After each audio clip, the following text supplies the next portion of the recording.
Do you want to read a story about being reincarnated into Undertale as Frisk without determination? Aloha, I'm Alteria Tempest here with the 8th chapter of my fanfic, I Am Frisk, an Undertale Story. The time listed here if you want to hop right in, but if you want a short summary to gauge your interest, then feel free to stick around. After waking up in the body of the protagonist of Undertale, the newly named Frisk has some growing up to do if he wants to ensure everyone gets home safely. But how can he do that when he can't even save himself? This fanfic is tagged as action, adventure, reincarnation, magic, weak to strong, self-insert, time loop, and video game.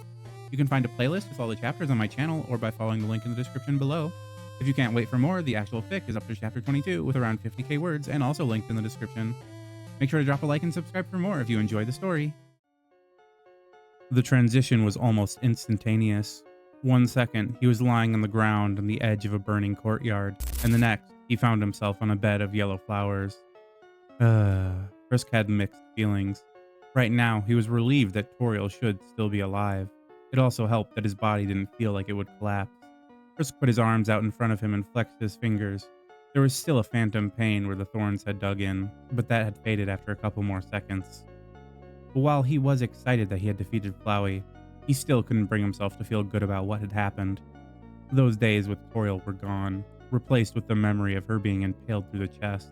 His plan had completely failed. Frisk's eyes widened as vines burst from the ground around him. He was utterly unable to react as they wrapped around his limbs and lifted him into the air. "Gotten complacent now that you've killed me, huh?" Flowey's voice ground out in anger. "You are much easier to manage when I get you early. Maybe that's a sign I should finish you off right here and take your soul," Flowey contemplated. Frisk struggled with his bonds for the first part of the speech, but realizing that wouldn't do him any good, Frisk decided to concentrate on the magic within him. His perseverance might not have built up enough, but justice should do the trick. He reached into his soul, looking for that buzzing feeling that signaled the presence of his magic. He brought to mind the feeling of righteous anger that he had. A vine slammed into his stomach, not hurting him all that much through his aura, but disrupting his attempts at reaching his magic. "Idiot. You think I would just sit there and watch you get stronger like last time?" Flowey screamed out. "You think I'm stupid?" Kind of," Frisk choked out. Huh. Frisk grunted in pain as the vines pulled around him tighter. His aura shimmered around his body, trying its best to defend against the attack. I guess I've been too merciful to you, making all of your deaths quick." Flowey smiled as Frisk realized the implication. "This might teach you some humility." Frisk's aura, which had continued to struggle against the constantly increasing pressure of the vines, finally gave out, shattering into purple-yellow shards and leaving him unprotected. Small thorns grew from each of the vines that surrounded his limbs, threading the sleeves of his sweatshirt and stabbing into him. "Just let me know when you've learned your lesson," Flowey whispered as the vine started to move, dragging the thorns across Frisk's arm. "Ah!" Frisk cried out in pain. "It's been a while since someone has managed to kill me. But don't worry, I always manage to pay them back." "Ha ha ha ha!" Flowey laughed and was about to start on Frisk's legs before his head turned to the exit and he scowled. "Damn, I forgot to distract her this time." He turned back to Frisk, contemplating just resetting and doing this again. Frisk was pulled down to Flowey's level and made to face the flower. "I do hope this has been an enlightening experience for you, but I will have to cut it a little short," Flowey explained. "You have 1 day from now to leave the ruins. This might start happening more often if you don't," he finished before digging himself into the ground, leaving Frisk to land awkwardly on the floor. "What a terrible creature, torturing such a poor, innocent youth," Toriel said as she ran towards Frisk. "Ah, are you alright, my child? I am Toriel, caretaker of the ruins. I pass through this place every day to see if anyone has fallen down. Let me help you with those wounds." Toriel's hand started to emit a green light, and she reached down to put it on Frisk's injuries. Frisk was surprised when almost immediately the long gash began to close in front of his eyes. "Does that feel alright, my child?" Toriel asked, looking towards Frisk. Frisk looked at Toriel. "How about no?" Flowey said with a grin on his face. Slam! Frisk froze in his advance as thorned vines drove itself through Toriel's chest. "Yeah, thank you, Toriel." Frisk looked away. Toriel looked down at Frisk with undisguised worry. "Then let us leave this place. Here, I will take you to my house to rest," he said and moved to pick Frisk up off the ground. "No thank you," Frisk was able to say as he pushed himself shakily onto his feet. His aura shattering had taken a lot out of him. "I can move on my own," he didn't need to burden Toriel any more than he already had and was going to in the future. Toriel looked skeptical, but consented to the request, grabbing Frisk's hand just in case. The trip through the ruins was filled mainly with Toriel explaining some of the puzzles to him. It was oddly calming after that ordeal with Flowey. The straightforward task of following Toriel also let him contemplate his next move. When they got to Toriel's house, he escorted him into the same room he woke up in. "Please stay here, my child. I will be running some quick errands and will return shortly," she said, turning around to leave the room, but she seemed to remember something. "Ah, I almost forgot.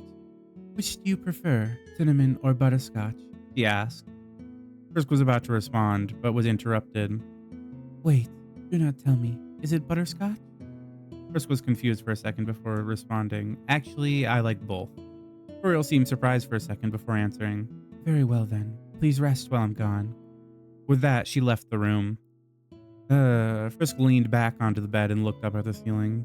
He had to make a decision about what he was going to do. Flowey had given him a deadline, and Frisk knew he wasn't joking. However, Frisk also couldn't see any way of getting out of the situation as it was right now. If he asked Toriel for help, he would just end up dead again, and this time, Frisk might not be able to force Flowey to reset the timeline and save her. His only real choice was to leave the ruins. Maybe his interactions with Sans and Papyrus would open up some more options. The only question now was when. 2 hours later. Frisk jolted awake from another nightmare, only to find the room darker than when he had first fallen asleep.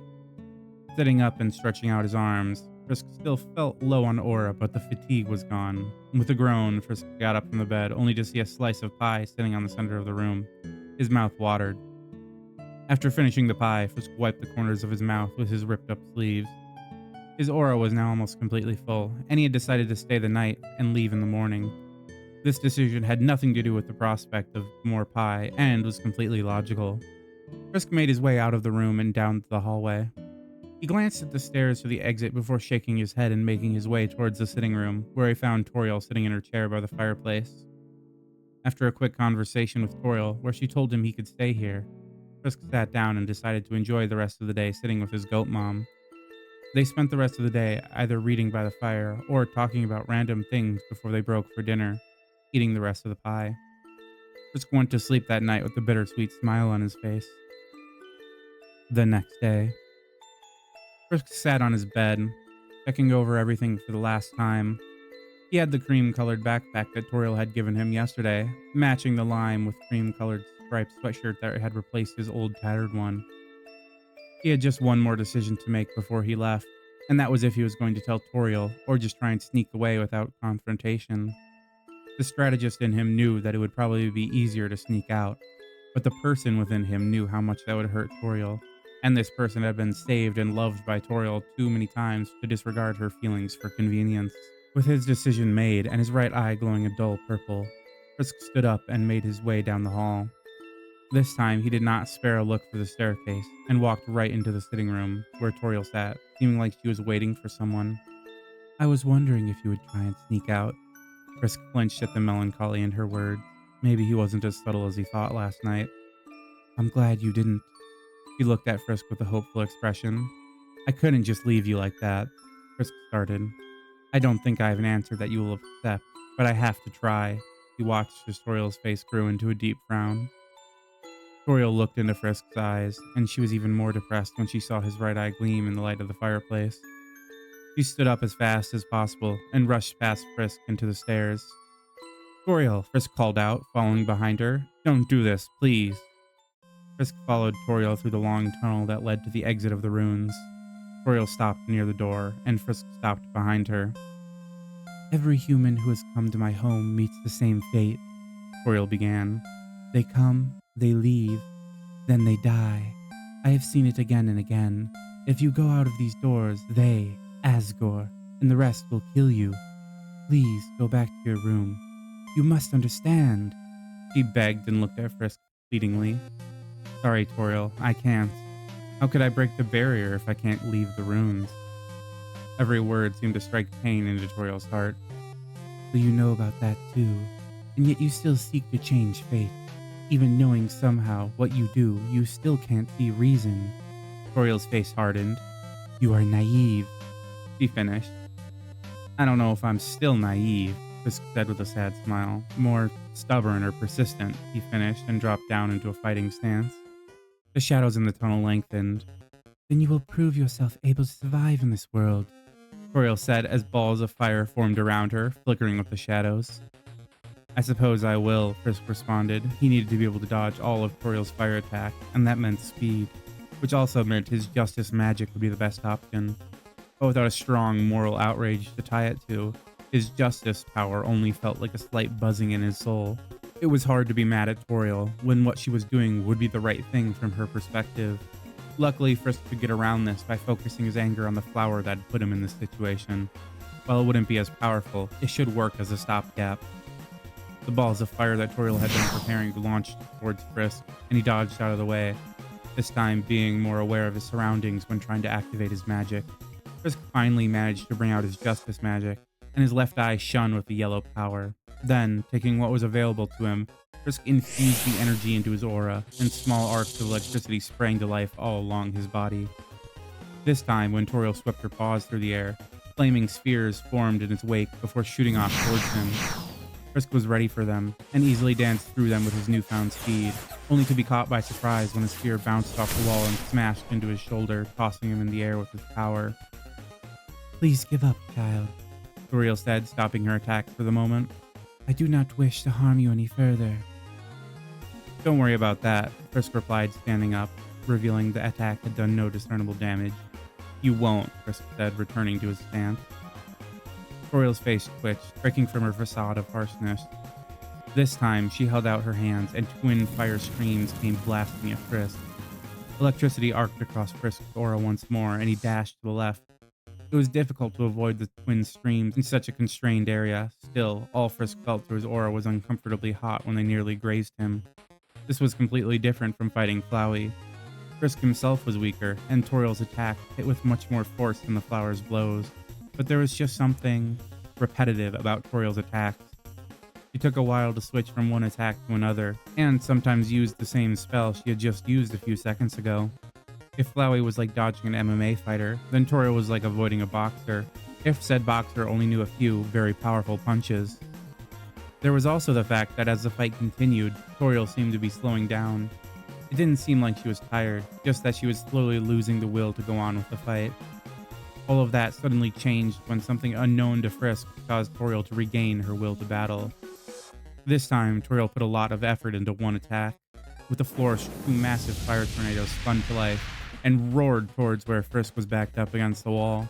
There didn't seem to be any way to get out of this without taking a hit. However, since the fight had begun, Frisk's perseverance had been responding to his will to win the fight, growing ever stronger. Even before the battle had started, Frisk's singular focus on his new goal had been unconsciously boosting his power in preparation for this moment. Ha! Frisk yelled as his eyes sparked purple and the fire of perseverance encased his aura, boosting his endurance and allowing him to jump straight through the middle of the two attacks unscathed. Little explosions rocked Frisk's aura as justice and perseverance combined uncontrollably. Frisk frowned and quickly dropped his justice enhancement in order to not explode. Toriel had been completely taken off guard when Frisk had blown through her tornadoes and started to explode. This allowed Frisk the time to bring his hands up to his chest. They sat there, one on top of the other, acting like he was holding a pole. Toriel's stony expression broke into one of surprise when purple fire exploded into two columns out of Frisk's hands. The out-of-control energy slowly condensed itself smaller and smaller before finally settling into the rough shape of a spear. Toriel broke out of her surprise when she realized what was going to happen. With a wave of her arms, more fireballs launched themselves forward. Frisk no longer had the overwhelming speed to dodge all of these attacks, but right now he didn't need it. His right eye was burning with perseverance as he split the attacks apart with his spear left and right. Deciding that he had to go on the offensive or risk running out of energy, Frisk dashed towards Toriel. She had already started losing the will to fight when she saw his spear, but it was even more apparent as Frisk easily deflected her attacks, getting closer and closer. Toriel fell, kneeling on the ground in defeat as Frisk stopped his spear just short of her throat. Both were panting from exertion, but Toriel had a look of utter defeat on her face. Pathetic, is it not? I cannot even save the life of a single child. Toriel looked down. You're wrong, Frisk said with conviction. You saved me. More than you know, you saved me, he finished. Toriel looked up with confusion in her eyes. What do you mean I saved you? I only ever sought to keep you down here to protect my own selfish feelings. Toriel, Frisk hesitated before responding. I heard a quote once. If saving others is selfish, then being selfish is the right thing to do. You're an incredible person, Toriel, so please don't change. Just let me be selfish too. Frisk let his spear dissolve and put his hand out to Toriel. Toriel looked at it for a second before grabbing Frisk's hand, but instead of pulling herself up, he pulled Frisk down into a hug. My child, thank you. Toriel put her arms around Frisk and hugged tight. They both sat there, hugging it out for a few more seconds before Frisk broke the silence. Does this mean you're okay with me going? He asked. Toriel looked down at Frisk and sighed. I suppose there is no stopping you. You are one stubborn child. I can't foresee anything that could get in your way for long. Thank you, Toriel, Frisk smiled, for believing in me. Thank you all so much for listening. This one was a bit long, so I hope you can exactly hear it in my voice by the end there. I know I was originally thinking of stretching this one out into multiple chapters. Maybe it would help with emotional resonance because Frisk is really attached to Toriel in a fairly short amount of time. However, I think it works when you take into account the whole circumstances he's currently in. Right now, we're going to be moving on to the Skelly Bros, though I am as sad we are leaving the runes, mostly because getting a whole new set of images is going to be quite a pain. If you have any questions or comments about the story, feel free to ask them below as I am a vampire that feeds off engagement. More chapters can be found on Webnovel, Scribblehub, AO3, and Railroad up to chapter 22, though more will hopefully be written depending on the reception this gets, so like and subscribe if you enjoyed. I've started writing for the newest chapter and got around halfway through, however there is some stuff I still have to figure out first, namely at least watching a playthrough of Undertale before hopping back in, because I doubt anyone would want to see me replaying the game, but I need the context to hopefully not make any mistakes while introducing Alphys and Metaton.